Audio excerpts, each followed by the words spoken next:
I remember there's this guy on Twitter, dcinvestor.eth. He was especially annoying in 2021 because after Ethereum went to like 4,800 and NFTs were popping off, and he was collecting all these NFTs and he was putting them on his website so people could see what the visuals are. It's all like it's the kind of that you would expect. It's like people that are like dabblers in art, but are really just kind of like internet native in the sense that their true interest is technology. And like a lot of people would design things like put in some sort of hash as an input, and program would sort of draw something based on this or that parameter. But he was going around for a while just kind of like I'm the taste maker, I'm collecting important pieces.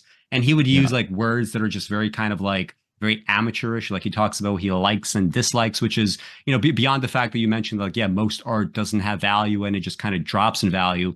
I would also say like, also in terms of like fundamental question, fundamentally most art doesn't have value because most art by definition it just has to be bad, right? I mean, like if you think about all the artists that have ever lived, like that's not to say that time is a perfect metric here, because there are some weird things that pass through time and still get celebrated that I personally don't understand why. But generally speaking, with enough passage of time, only the things that can speak to societies across a long period of time, things that appear timeless, things that kind of like see into the future in some ways. And you kind of mentioned this a little bit in the end of the book. Those are the things that tend to have value in the long term. Do you want to get into some of like crypto Twitter idiots? Like who grinds your gears the most? Like you mentioned a Balaji in your book.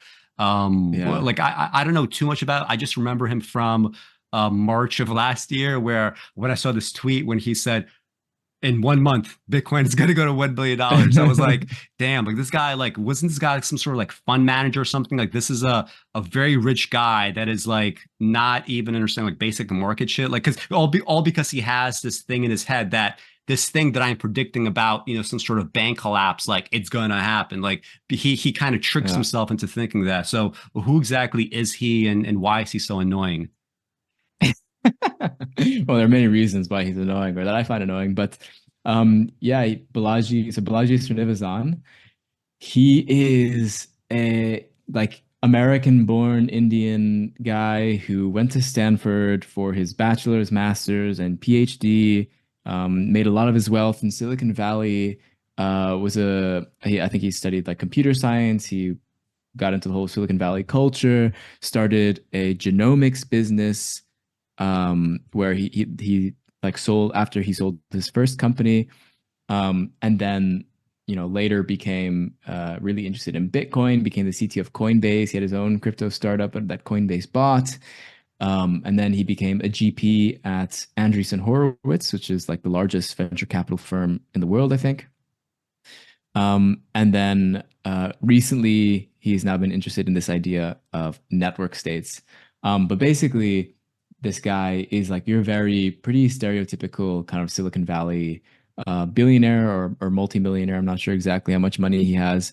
And he's a bit of he's like a think boy, like a lot of these kind of like Silicon Valley people are. And he's very, very right-wing libertarian, or perhaps neoliberal, depending on how you look at it. But he also has a lot of like he like refers to a lot of like pretty fascistic people in his writings.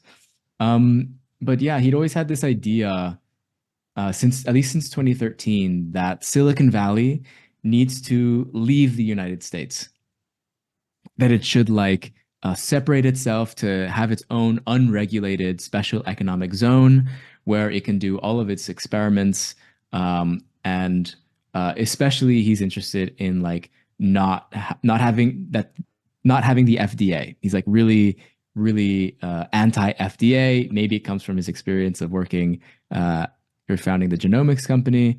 But yeah, so like 2013, he was like this. He made a presentation to Y Combinator called Silicon Valley's Ultimate Exit, in which he like cited different libertarian seasteads.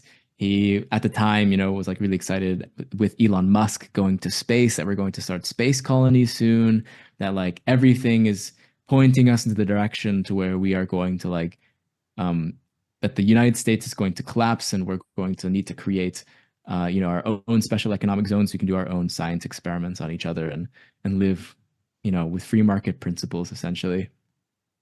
Um, and yeah, so he's been on that, and then recently he released a book called The Network State, which is basically this idea you can basically take the startup playbook and apply that to the process of starting a country.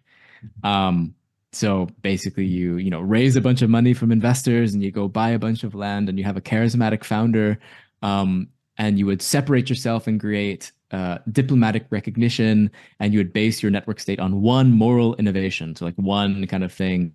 It's like a moral innovation he cited was like the non-existence of the FDA. So kind of like forking society. And yeah, he makes like really bombastic claims about different things. He has for a while now. He made the $1 million bet on Bitcoin, where he gave this guy on Twitter $1 million after he lost, actually, which is super funny.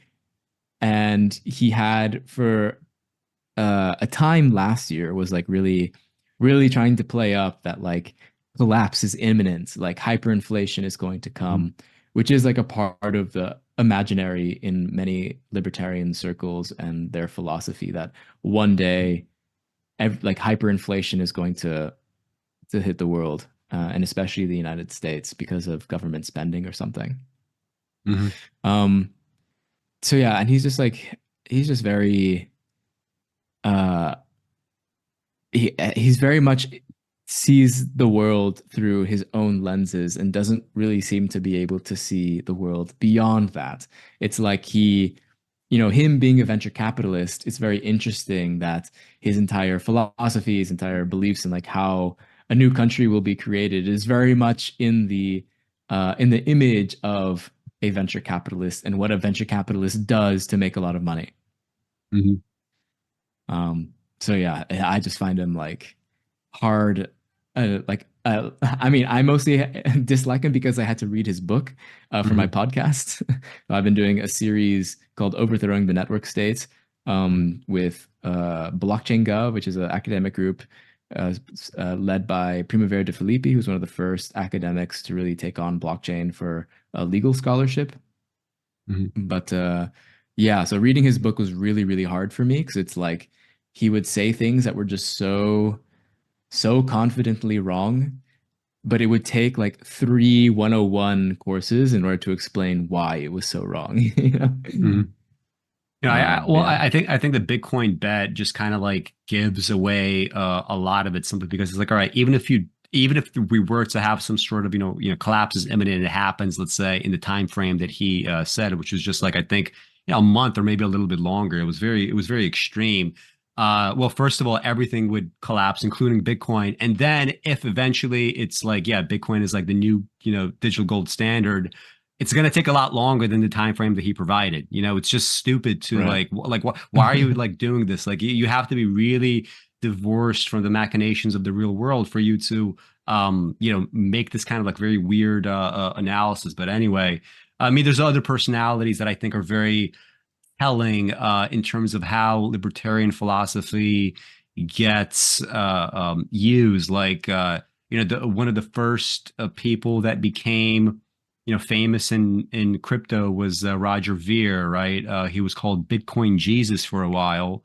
And when you look at his history, like, I think he was in prison at some point for selling like instructions on how to make pipe bombs or whatever, or maybe even sending some of these Really? materials, and I that's don't know. that's how what he was like in prison for, like something like related to that. Isn't it just kind of funny that when it comes to like hardcore libertarian beliefs, like they tend to play out specifically in these kinds of like profit maximizing ways. Like it's not as if like he got into bomb making or whatnot because like he thought it was like the future of man.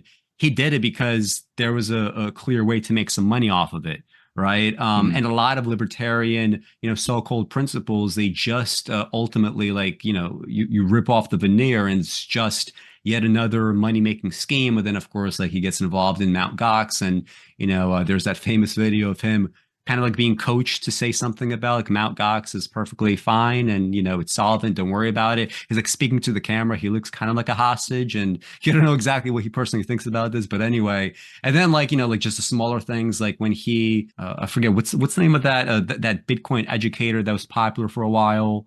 Antonopoulos. Yeah, Antonopoulos. Yeah, yeah. Like he got into this like he made fun of him for being poor when it's like he was actually the one that was out there just kind of disseminating all this information about Bitcoin. He actually has a technical understanding of crypto that's much richer than Roger Ver, who has like almost no understanding. All these philosophies, like when they really play out, they tend to be leveraged in exactly the way that as a left winger you would expect them to be leveraged. If anything, I often thought like, whatever the future of crypto is, the most bearish element to it all is definitely the community. The community is the weak Mm. link. You have to find a way to throw them overboard and never see it. We have to send them off to a network state.